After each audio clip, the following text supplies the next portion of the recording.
खुलुमबाय Bodoland एंखं television studio आं हायनार सिगयारि दिनैनि गाहाय रादाबफोराव दङ। एबसुआ मेरुनि केबिनेट मन्त्री अर्जुन मुन्डाखौ गोदान दिल्लीयाव खुंनो गोनां आगु बैसागु फालिनायनि गाहाय आलासि हांख्रायदों।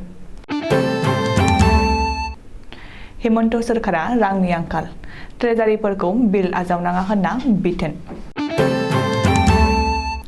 आसाम सोरखारा एनआरसि नायबिजिरफिननांगौनि थाखाय जौसिन बिजिरसालियाव थांगोन। आधार कार्डजों रेशन कार्ड फोनांजाबनायनि जोबथा खालारखौ फावसायबाय। पेट्रल डिजेलनि बेसेना 80 फैसा बारायदों। क'क्राझाराव एलपि आरो इउपि टेट उथ्रिसारनाय सोद्रोमाफ्रा गोख्रों खुद्रिसारदों। बिजनी रेल स्टेशनाव जिआरपिआ सासे सुबुंनि गोथै सह बोखांदों। योगी आदित्यनाथआ उत्तर प्रदेशनि गिबि मन्त्रि महरै नैथि खेबनि थाखाय समायखिरा लाबाय। पान्जाबनि गिबि मन्त्रि भगवन्त मानआ बोसोरफायाव 50,000 कौटि रां मिरुनिफ्राय बिदों। व्लादिमिर पुतिननि फिसाजोआ दावहानि थाखाय जुलिनि रादायखौ खोमानांबाय। दानिया फैदो आबुं रादाबाव।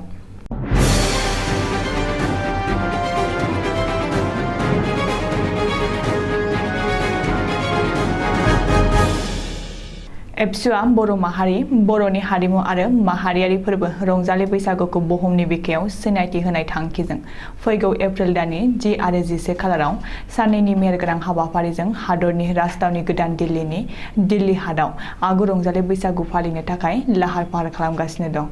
बर'नि माहारियारि फोरबो आगु रंजालि बैसागु फालिनायाव गाहाय आलासि महरै बाहागो लागोन मेरुनि ट्राइबेल एफेयार्स मन्त्री अर्जुन मुन्डाया। बेखौनो दिनै मेरु एबसुनि आफादगिरि दिपेन बर'नि दैदेननायाव मेरु एबसुनि मोनसे हानजाया मेरुनि केबिनेट मन्त्री अर्जुन मुन्डाखौ लोगो हमनानै हांख्रायनाय लाइजाम गथायो। बेनि बागै मेरु एबसुनि फेसबुक पेजआव फोसावनाय बादिब्ला मेरुनि मन्थ्रिया एबसुनि हांख्रायनाय लाइजामखौ मोननानै गोजोननाय फोरमायदों आरो बर'नि माहारियारि फोरबो रंजालि बैसागु फालिनायाव एबसुआ गावखौ गाहाय आलासि महरै हांख्रायनायाव गावनि जिउनि थाखाय जोबोद गोग्गाथाव आरो खाफाल गोनां होननानै बुंथिनायजों लोगोसे हाबाफारियाव गोसो गुदुङै बाहागो लाथारगोन होननानै एबसुनि खोथा होयो।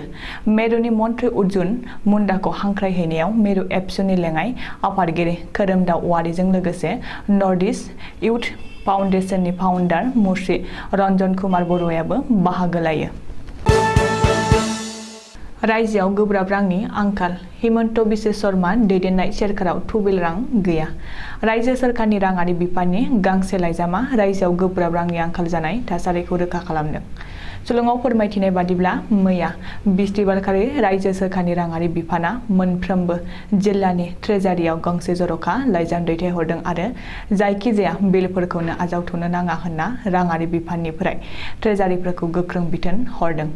रायजोनि गासैबो खुंथायारि बिफान एबा बिफानारि गाहाय मोनफ्रोमबो जिल्लानि जिल्ला बेंगिरि एसडिनि आरो ट्रेजारिफोरनो राङारि बिफाननिफ्राय दैथायहरनाय नं BB.1/2019/114/149 लाइजामा दिनैनिफ्रायनो गोहोम गोग्लैबाय आरो दिनैनिफ्रायनो जायखिजाया बिलफोरखौ आजावथ'नो नाङा होननानै बिथोन हरदों। मख'नो गोनांदि राङारि बिफाना बिस्तिबारखालि जारि खालामनाय BB.1/119/2019/149 नम्बरनि लाइजामा रायजोआव गोब्राब रांखान्थि आंखाल जानायखौ रोखा खालामदों। एनआरसि नायबिजिरफिननांगौनि थाखाय जौसिन बिजिरसालियाव थांनो लाहार फाहार खालामदों रायजो सोरखारा। बेनि उनावनो रायजोआव एनआरसि नायबिजिरफिननायखौ लानानै सावरायनाया सोलिफिनदों। मख'नो गोनांदि बिस्तिबारखालि आसुनि मोनसे थान्दै हानजा आरो आसाम सोरखारनि गेजेराव आसाम गोरोबथा मावफुंनायखौ लानानै मोनसे गोजौ थाखोनि सावरायमेल जानानै थाङो। बे सावरायनायनि गेजेरजोंनो फिन एनआरसि नायबिजिरफिननो थांखि लायो। बबेखानि थांनाय 2019 मायथाइयाव फोसावनाय आबुं एनआरसि फारिलाइखौ गनायनानै लाया आरो एनआरसि नायबिजिरफिननांगौनि थाखाय जौसिन बिजिरसालिनि दरखंआव थांनो थाखाय सावरायमेलाव थांखि लानाय जायो होननानै मन्त्री अतुल बराया बुंथिदों। बबेखानि एनआरसिनि जोबथा फारिलाइयाव आयेन बेरेखायै फैनाय माखासे बांलादेशीफोरनि मुंखौ सोसनफानाय जादों। जों आयेन बेरेखा बांलादेशि गैया गोग्गो एनआरसि लुबैदों होनना आसुनि गाहाय बोसोनगिरि डक्टर सुजल कुमार पटसार्जीआबो सावराय जथुमनि उनाव खौरांगिरिफोरनि सिगाङाव बुंदों। बिस्थिबार खालिनि जथुमाव आसाम गोरोबथानि 6 नं दफा मावफुंनायनि बागै गुवारै सावरायनाय जायो होननानै मिथिनो हादों। आधार कार्डजों लोगोसे रेशन कार्डखौ फोनांजाबनायनि जोबथा खालारखौ फावसायबाय। मिरु सोरखारा बावैसो बे थांखिखौ आजावदों।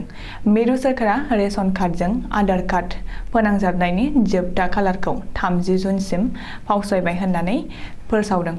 सुलुङाव फोरमायथिनाय बादिब्ला मिरु सोरखारनि एक राष्ट्र एक रेशन कार्ड बिथांखिनि सिङाव हादरनाङै 80 कौटिनिबो बांसिन मुलाम्फागिरिफ्रा एबा बेनिफिसियारिफोर दं। फेब्रुवारि दानसिम हादरनाङै 96% बेनिफिसियारिफोरनो एक राष्ट्र एक रेशन कार्ड बिथांखिनि सिङाव गावनि मुंखौ रेजिस्टार खालामबाय। बबेखानि माखासे रायजोफोरा दासिमबो बे बिथांखिखौ आबुङै मदद खालामाखै, जाउनाव 100% रेजिस्टार जायाखै। बेनिखायनो आधार कार्ड आरो रेशन कार्ड फोनांजाबनायनि खालारखौ 30 जुनसिम फावसायनाय जादों होननानै मिथिनो हादों। दिनै आरोबाव पेट्रल डिजेलनि बेसेन बांदों। सानब्रैनि गेजेराव दिनै थामथि खेबनि थाखाय पेट्रल डिजेलनि बेसेन बांदों। रिपर्ट बादिब्ला इन्डियान अइलआ दिनै लिटारफ्रोमबो पेट्रल डिजेलनि बेसेनाव 80 फैसा बारायदों। मख'नो गोनांदि बे समाव हादरनाङै पेट्रल डिजेल आरो संग्रा गेसनि बेसेनाव बारायनायखौ नुनो मोनगासिनो दङ। हादरनाङै पेट्रल डिजेलनि बेसेन बांनायखौ लाना हेंथा दोलोआ संसदनि सदनाव सोमावसारना सोरखारखौ गोख्रों रावजों सावरायदों। ओरैहाय रासिया इउक्रेननि दावहानि थाखायनो गोथां थावनि बेसेना बांदों आरो भारतआवबो पेट्रल डिजेल आरो संग्रा गेसनि बेसेना बांदों होननानै मिरुनि बिजेपि सोरखारा दाबि खालामदों आरो हेंथा दोलोनि सावरायनायखौ नेवसिगारदों। माखासे सान सिगां एलपि आरो इउपि टेट आनजादाव मोजाङै उथ्रिसारनाय सोद्रोमाफ्रा गोख्रों खुद्रिसारदों।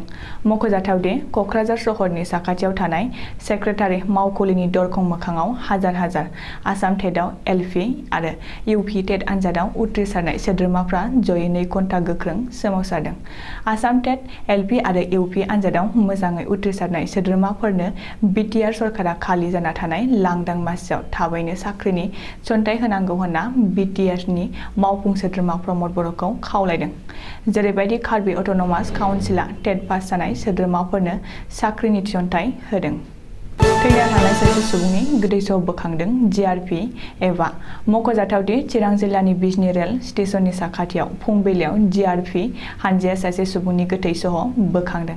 सुलुङाव मिथिनाय बादिब्ला रेल स्टेशन साखाथियाव थैनाय सुबुंनि मुङा रघुनाथ राय होनना मिथिनाय जादों आरो रघुनाथ रायआ सिगांनिफ्रायनो मेलेमारि जेंना गोनांमोन। हरनि समाव बायजोआव ओंखारलांनानै न' फारसे गिदिंबोफिनाखैमोन। शुक्रबारखालि फुङाव जिआरइफआ थैनाय थासारिनिफ्राय बोखांनानै देहा फाहामसालियाव पस्टमर्टेमनि थाखाय देहा फाहामसालियाव थिसनथाइ हरबाय होननानै सुलुङाव फोरमायदों। गोबां भटजों देरहासारनो हानानै रावनिबो हेफाजाब लानाङा जासे भारतीय जनता पार्टी एबा बिजेपिनि जानानै योगी आदित्यनाथआ नैथि खेबनि थाखाय उत्तर प्रदेशनि गिबि मन्थ्रि महरै 70,000 बिजेपि मावथिफोरखौ लाफानानै समायखिरा लाबाय। शुक्रबारखालि लखनऊनि अटल बिहारी वाजपेयी एकना क्रिकेट स्टेडियामाव बे जारिमिनारि समायखिराखौ लादों। मानो होनोब्ला उत्तर प्रदेशआव दासिम रावनिबो पार्टिया एखे रेहायै नैथि खेब सरकार दाफुंनो हाफेराखै, नाथाय बिजेपि दोलोनि योगी आदित्यनाथआ एखे रेहायैनो नैथि खेबनि थाखाय उत्तर प्रदेशनि गिबि मन्थ्रि महरै समायखिरा लानो हाबाय। शुक्रबारखालि बेलासिनि 4 रिंगायाव एकना स्टेडियाम उत्तर प्रदेशनि रायजो बेंगिरि आनन्दबेन पेटेलआ बे समायखिराखौ लाहोदोंमोन। गाहाय मन्थ्रि नरेन्द्र मदिजों लोगोसे मिरुनि नखर मन्थ्रि अमित शाह, रैखाथि मन्थ्रि राजनाथ सिंह, बिजेपि दोलोनि आफादगिरि जेपी नाड्डा, उत्तराखन्डनि गिबि मन्थ्रि पुष्कर सिंह धामीमोनहाबो बे समायखिरा लानाय हाबाफारियाव बाहागो लाहैदोंमोन। बिसोरनि अनगायैबो दा कश्मीर फाइल सावथुननि डाइरेक्टर बिबेक अग्निहोत्री आरो फावखुंगुर अनुपम खेरमोनहाबो हांख्रायहरनाय आलासि महरै बाहागो लादोंमोन। मख'नो गोनांदि योगी आदित्यनाथनि मन्थ्रि आफादाव 2 डिप्युटी चिफ मिनिस्टार थागोन। बिसोरनि गेजेराव केशव प्रसाद मौर्यआ रोखा जाखाबाय, नाथाय गुबुन सासेखौ दासिमबो फोसावथ'नाय जाथ'वाखै।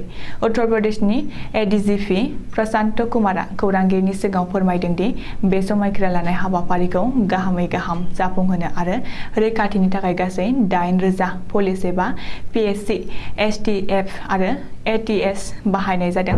मख'नो गोनांदि बे हाबाफारियाव हेंथा दोलोनि दैदेनगिरि एबा उत्तर प्रदेशनि बारग' गिबि मन्त्रि अखिलेश यादवखौबो योगी आदित्यनाथआ गावनो हांख्रायहरदोंमोन, नाथाय अखिलेश यादवआ फैयाखै होननानै सुलुङाव फोरमायदों। बावैसो सिगाङाव आम आदमी पार्टीनि जानानै पान्जाबनि गिबि मन्त्रि मासियाव जिरायनाय भगवन्त मानआ बिस्थिबारखालि गाहाय मन्त्रि नरेन्द्र मोदीखौ लोगो हमनानै आथिखालाव पान्जाबनि रांखान्थि हालोदखौ बुफ्रुनानै होदों आरो बोसोरनैनि थाखाय बोसोरफायाव 50,000 कौटि रां मिरु सोरखारनिफ्राय अनसुंथाइ बिदों। भगवन्त मानआ गावनि टुइट एकाउन्टआव लिरनानै बे खौरांखौ मिथिहोदों। बेनि अनगायैबो शुक्रबारखालि गिबि मन्त्रि भगवन्त मानआ खौरांगिरिनि सिगाङाव फोरमायबावदों दि गासैबो MLAफोरनि माखासे एलाउन्सफोरखौ दानफिननाय जागोन।